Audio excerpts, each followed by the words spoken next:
जावा सीखने के लिए हमारे चैनल लर्न कोडिंग को सब्सक्राइब करें। हाय फ्रेंड्स, आज के इस वीडियो में हम आपको जावा वेरिएबल के बारे में बताएंगे। सबसे पहले हम देखेंगे कि कितने टाइप्स के वेरिएबल होते हैं जावा में। उसके बाद उन टाइप्स को हम डिटेल में डिस्कस करेंगे। तो मैं आपको बता दूं कि 3 टाइप्स के वेरिएबल होते हैं जावा में। फर्स्ट होता है local variable, second static variable and third one is instance variable. तो अब हम इन तीनों को डिटेल में जानते हैं एक एक करके कि लोकल वेरिएबल क्या होता है, स्टैटिक वेरिएबल क्या होता है और इंस्टेंस वेरिएबल हम किसे कहते हैं। अभी हम लोकल वेरिएबल आपसे डिस्कस कर रहे हैं कि क्या होता है। उसके बाद लोकल वेरिएबल का हम सिंटैक्स भी आपको बना के दिखाएंगे। लोकल वेरिएबल डेफिनेशन देखते हैं। A variable which is declared inside the body of the method और method parameter is called local variable. Local variable हम उस वेरिएबल को कहते हैं जो किसी मेथड के बॉडी के अंदर बनाया होता है या फिर किसी मेथड के पैरामीटर में हम जिस वेरिएबल को पास करते हैं उस वेरिएबल को हम लोकल वेरिएबल कहते हैं। तो इसका सिंपल सा सिंटैक्स है, इसी थ्योरी का यूज़ करके हम सिंटैक्स लिख रहे हैं। यहाँ पे मैं एक वॉइड फन नाम का मेथड बना रहा हूँ, ठीक है। और इस मेथड की बॉडी होगी। अगर इसी बॉडी के अंदर मैं एक इंट एक्स नाम का वेरिएबल बना दूं तो ये एक्स हमारा लोकल वेरिएबल है। यहाँ मैं कमेंट पार्ट में लिख दे रहा हूँ। तो ये हो गया हमारा मेथड बॉडी के अंदर डिक्लेयर किया गया लोकल वेरिएबल। लेकिन हमने क्या बोला, आप पैरामीटर में भी लोकल वेरिएबल को डिक्लेयर कर सकते हैं। तो वॉइड फन के पैरामीटर सेक्शन में अगर मैं इंट एक्स लिख दूं या फिर इंट ए लिख दूं तो ये भी हमारा एक लोकल वेरिएबल है। इसका भी स्कोप इसी फंक्शन की बॉडी तक ही है।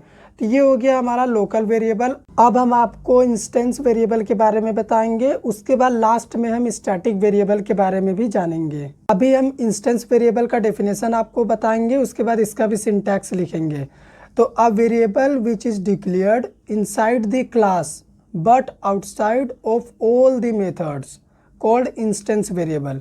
इंस्टेंस वेरिएबल हम उस वेरिएबल को कहते हैं जिसे हम क्लास के अंदर लिखते हैं, लेकिन जितने भी क्लास में मेथड्स हैं उन मेथड्स के बाहर, तो उस वेरिएबल को हम इंस्टेंस वेरिएबल कहते हैं। तो इसका भी बड़ा ही सिंपल सा सिंटैक्स है। तो यहाँ पे मैं एक क्लास बना रहा हूँ, क्लास ए, और इस क्लास की बॉडी होगी। अब इस बॉडी के पास क्या होगा, अगर मैं यहाँ पे एक इंस्टेंस वेरिएबल बना दूँ इंट ए, उसके बाद हमारा मेथड होगा। यहाँ पे n नंबर ऑफ मेथड्स हो सकते हैं, पब्लिक, स्टैटिक, वॉइड, फन, जो भी आप मेन उन लेना चाहें। यहाँ पे हमारे मेथड्स होंगे। तो मैंने क्या बोला, वेरिएबल क्लास के अंदर होना चाहिए, लेकिन जितने भी मेथड्स है क्लास में उन मेथड्स के बाहर होना चाहिए। तो उस वेरिएबल को इंस्टेंस वेरिएबल कहते हैं। तो यहाँ पे हमारा इंट ए इंस्टेंस वेरिएबल है। Static variable, a variable which is declared with the help of static keyword.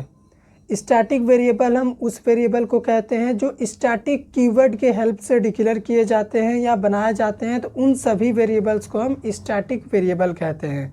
तो इसका बड़ा ही सिंपल सा सिंटैक्स है। आपको क्या करना है, स्टैटिक कीवर्ड लिखना है। उसके बाद आप जिस भी टाइप का वेरिएबल बनाना चाहते हैं, इंट और वेरिएबल का नेम एक्स। तो ये हो गया हमारा स्टैटिक वेरिएबल। आप अपने प्रोग्राम में इसे कहीं भी डिक्लेयर कर दीजिए, ये स्टैटिक वेरिएबल ही रहेगा। तो एक बात यहाँ पे आपको याद रखनी है कि स्टैटिक वेरिएबल जो होते हैं वो क्लास के वेरिएबल होते हैं। तो इनकी सिंगल कॉपी जनरेट होती है, सिंगल मेमोरी इनकी बनती है। लेकिन जो इंस्टेंस वेरिएबल या फिर लोकल वेरिएबल होते हैं उनकी अलग अलग कॉपी जनरेट होती है जितने बार फंक्शन या फिर क्लास का ऑब्जेक्ट बनाया जाता है। तो अभी हम प्रोग्राम बना रहे हैं, उसके बाद जो मैंने अभी आपसे कहा इसको हम प्रैक्टिकल आपको ड्राई रन करके भी समझाएंगे। मैं अपने कंप्यूटर स्क्रीन पे आ गया हूँ। तो यहाँ पे मैं टेक्स्ट एडिटर ओपन कर ले रहा हूँ प्रोग्राम बनाने के लिए। फाइल वाले ऑप्शन में जाइए, न्यू का ऑप्शन आपको मिलेगा। तो यहाँ पे देखिए जावा का ऑप्शन है, आप इस पर क्लिक कर दीजिए। तो ये हमारा जावा का बेसिक सिंटैक्स है। तो सबसे पहले क्लास का एक नेम ले लेता हूँ मैं ए। अब हम क्या कर रहे हैं, वेरिएबल्स बना रहे हैं। तो सबसे पहले मेन मेथड में मैं एक इस लोकल वेरिएबल बना रहा हूँ, इंट ए इक्वल्स टू 10 मैंने वैल्यू असाइन करा। तो लोकल वेरिएबल मैंने क्या बोला था, किसी मेथड या फिर मेथड के पैरामीटर से जो पास करते हैं वो लोकल वेरिएबल होता है। देखिए मैंने इसे मेन मेथड के अंदर बनाया है। तो ये हो गया हमारा लोकल वेरिएबल। यहाँ पे कमेंट सेक्शन में लिख दे रहा हूँ। अब मैं एक स्टैटिक वेरिएबल बना ले रहा हूँ। तो स्टैटिक वेरिएबल को आपको क्लास के सेक्शन में बनाना है, यानी मेथड के अंदर नहीं बनाना है। तो यहाँ पे स्टैटिक इंट वेरिएबल के नेम में बी दे रहा हूँ और इसमें वैल्यू सेट कर रहा हूँ 20। तो ये हो गया हमारा स्टैटिक वेरिएबल। यहाँ पे कमेंट पार्ट में लिख दे रहा हूँ। अब हमें एक इंस्टेंस वेरिएबल बनाना है। तो इंस्टेंस वेरिएबल को भी आपको याद रखना है, किसी भी मेथड के अंदर नहीं होना चाहिए। तो इस वेरिएबल का नेम सी दे रहा हूँ, इसमें वैल्यू सेट कर दे रहा हूँ 30। तो ये हो गया हमारा इंस्टेंस वेरिएबल। हमने तीनों वेरिएबल बना लिया है। अब हम इन तीनों को एक्सेस करते हैं। तो सबसे पहले हमारे पास यहाँ पे लोकल वेरिएबल है। तो लोकल वेरिएबल को एक्सेस करने के लिए आपको कुछ नहीं करना है, बस आपको आउटपुट वाला स्टेटमेंट यहाँ पे लिखना है, system.out.println यूज़ कर रहा हूँ न्यू लाइन के लिए, और बस वेरिएबल को यहाँ पे प्रिंट करा दीजिए। तो लोकल वेरिएबल हो गया। अब हम स्टैटिक वेरिएबल को एक्सेस कर रहे हैं। तो स्टैटिक वेरिएबल आप भी जानते हैं क्लास के मेंबर होते हैं जो कि क्लास के नेम से डायरेक्ट कॉल हो जाते हैं। इनको इस स्टैटिक वेरिएबल को ऑब्जेक्ट से कोई लेना देना नहीं है। तो इस मैसेज को हम यहाँ से कॉपी कर रहे हैं और यहाँ पे हमने पेस्ट करा। तो अब हम स्टैटिक वेरिएबल को यहाँ पे एक्सेस कर रहे हो, तो क्लास नेम लेंगे और स्टैटिक वेरिएबल। तो देखिए स्टैटिक वेरिएबल डायरेक्ट क्लास का नेम से कॉल हो जाएगा, जिस भी क्लास का वो मेंबर रहेगा। अब बात आती है इस इंस्टेंस वेरिएबल को एक्सेस करने की। इंस्टेंस वेरिएबल ऑब्जेक्ट से डील करते हैं, तो हमें यहाँ पे क्लास ए का ऑब्जेक्ट बनाना होगा, क्योंकि अगर हम ऑब्जेक्ट नहीं बनाएंगे तो इंस्टेंस वेरिएबल को एक्सेस नहीं कर पाएंगे। तो ऑब्जेक्ट बनाने के लिए क्लास नेम, उसके बाद रेफरेंस वेरिएबल का नेम मैंने REF ले लिया। न्यू कीवर्ड ऑब्जेक्ट बनाने के लिए हम यूज़ करते हैं। तो क्लास ए का ऑब्जेक्ट बन चुका है। अब हम क्या करेंगे, इस ऑब्जेक्ट रेफरेंस से अपने इंस्टेंस वेरिएबल को एक्सेस करेंगे। तो यहाँ पे फिर से सेम वही मैसेज पेस्ट करा हमने, और रेफरेंस वेरिएबल हमारा क्या है क्लास का, REF डॉट इंस्टेंस वेरिएबल का नेम है C। तो देखिए जो भी लोकल वेरिएबल होता है वो आप डायरेक्ट एक्सेस कर लेंगे। स्टैटिक वेरिएबल को क्लास के नेम से एक्सेस करना है, क्योंकि वो क्लास के मेंबर होते हैं, और इंस्टेंस वेरिएबल को आपको ऑब्जेक्ट रेफरेंस के थ्रू एक्सेस करना होगा। बिना ऑब्जेक्ट के आप इंस्टेंस वेरिएबल को कॉल नहीं कर पाएंगे। तो ये हमारा प्रोग्राम कंप्लीट हो गया। इसे हम सेव करते हैं। डेस्कटॉप लोकेशन में मैं सेव कर रहा हूँ। क्लास का नेम A था .java एक्सटेंशन। तो प्रोग्राम सेव कर दिया। अब हम इसे रन करा के आपको आउटपुट दिखा रहे हैं। तो सबसे पहले हम डेस्कटॉप लोकेशन में चले जाते हैं, क्योंकि प्रोग्राम हमारा डेस्कटॉप में है। कंपाइल करने के लिए जावा-सी क्लास नेम .java। तो देखिए हमारा प्रोग्राम अभी कंपाइल हो चुका है। अब इसे कराते हैं हम रन, जावा और क्लास का नेम A। तो देखिए आउटपुट आ चुका है 10, 20 और 30। तो ये था हमारा सिंपल सा प्रोग्राम लोकल वेरिएबल, स्टैटिक और इंस्टेंस वेरिएबल का। अब मैं एक और प्रोग्राम बना के आपको दिखा रहा हूँ, जिसमें हम देखेंगे कि कैसे स्टैटिक वेरिएबल की एक सिंगल कॉपी बनती है और हमारा जो लोकल वेरिएबल होता है उसकी मल्टीपल कॉपी बनती है। तो हम स्टैटिक वेरिएबल को लोकल से कंपेयर करके आपको समझाएंगे। आप अपने से चाहें तो स्टैटिक और इंस्टेंस में भी कंपेरिजन कर सकते हैं। सेकेंड प्रोग्राम के लिए मैं क्या कर रहा हूँ, सबसे पहले यहाँ पे एक स्टैटिक वेरिएबल बना ले रहा हूँ। Static int a equals to value set कर दे रहा हूँ 10।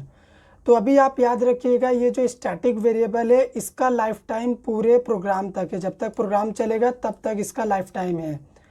अब हम एक void fun नाम का एक मेथड यहाँ पे बना रहे हैं। इस मेथड में हम क्या करेंगे, एक लोकल वेरिएबल बनाएंगे जिससे हम स्टैटिक को कंपेयर करेंगे, ताकि आपको समझा सके कि दोनों में क्या डिफरेंस है।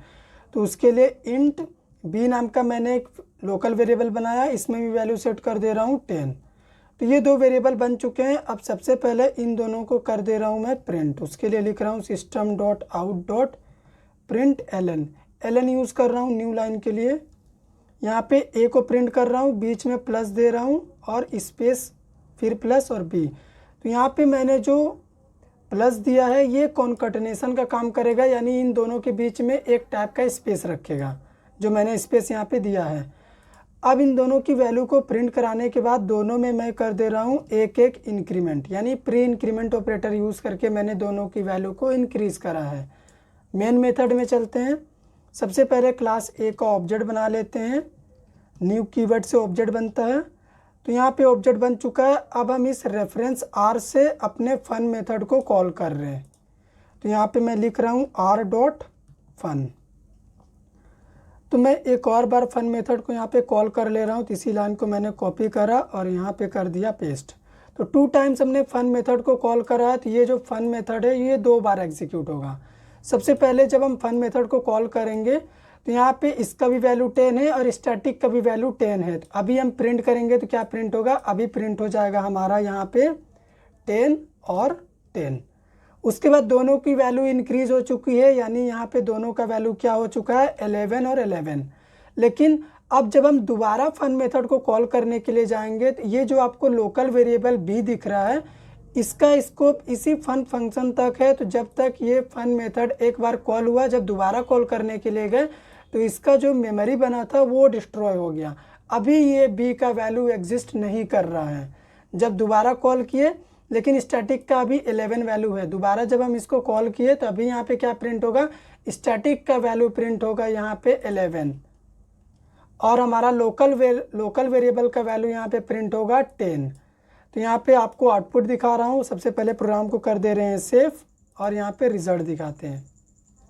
कंपाइल करा हमने, सक्सेसफुली कंपाइल हो गया, अभी रन हुआ। देखिए फर्स्ट टाइम 10 और 10 दोनों का वैल्यू प्रिंट हुआ। सेकेंड टाइम स्टैटिक का 11 प्रिंट हुआ है, क्योंकि स्टैटिक जो वेरिएबल होता है उसका एक सिंगल मेमोरी बनता है और इसका लाइफ टाइम पूरे प्रोग्राम तक होता है। तो ये अपने लास्ट वाले वैल्यू 11 को होल्ड करके रखा था, इसीलिए यहाँ पे 11 प्रिंट हुआ है। लेकिन ये जो बी लोकल वेरिएबल है इसका लाइफ टाइम यहीं तक है। तो जब दोबारा फन मेथड को कॉल करने गए तो इसका मेमोरी जो बना था वो डिस्ट्रॉय हो गया, फिर से इसका 10 वैल्यू आया और यहाँ पे 10 प्रिंट हुआ। अब हम इस चीज़ को आपको डायग्राम के थ्रू ड्राई रन करके दिखा रहे हैं ताकि आपका जो डाउट है वो और अच्छे से क्लियर हो जाए। सबसे पहले मैं यहाँ पे JVM मेमोरी बना ले रहा हूँ। तो ये हमारा JVM मेमोरी है। तो हमने जब फन मेथड को कॉल करा यहाँ पे, तो यहाँ पे हमारा स्टैटिक वेरिएबल और लोकल वेरिएबल दोनों के लिए मेमोरी बना। ये हमारा स्टैटिक वेरिएबल है, ये लोकल वेरिएबल है। अभी दोनों में वैल्यू क्या है, 10 है। तो जब हमने प्रिंट करा तो ये 10 और 10 प्रिंट हो गया।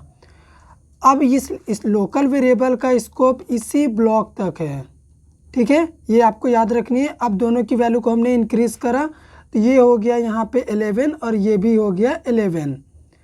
अब जब हम दोबारा फन मेथड को कॉल करने के लिए गए, जैसे ही दोबारा कॉल करा हमने, ये जो लोकल वेरिएबल बी था इसका ब्लॉक यहीं तक था, तो इसकी मेमोरी जो बनी थी ये डिस्ट्रॉय हो चुकी है। अब ये फिर से जब कॉल होगा तो इसकी एक नई मेमोरी बनेगी, फिर से इसका प्रोसेस सेम स्टार्ट होगा जैसा फर्स्ट टाइम हुआ था। तो अभी इसका वैल्यू क्या है, अभी इसका वैल्यू है 10। और स्टैटिक का अभी हमने यहाँ पे प्रिंट करा तो इसका यही सेम मेमोरी है, इसका फिर से मेमोरी नहीं बनेगा। तो इसका जो वैल्यू 11 था यहाँ पे है, तो अभी 11 प्रिंट होगा इसके लिए। और लोकल वाले के लिए नया मेमोरी बना, फिर से प्रोसेस एग्जीक्यूटिंग बिगनिंग से हुआ, तो इसका वैल्यू है 10। तो ये होता है डिफरेंस लोकल और स्टैटिक वेरिएबल में। अगर आपको हमारा वीडियो समझ में आया हो, अच्छा लगा हो, तो वीडियो को लाइक कर दीजिए, शेयर कर दीजिए, चैनल पे नए हैं तो सब्सक्राइब कर दीजिए।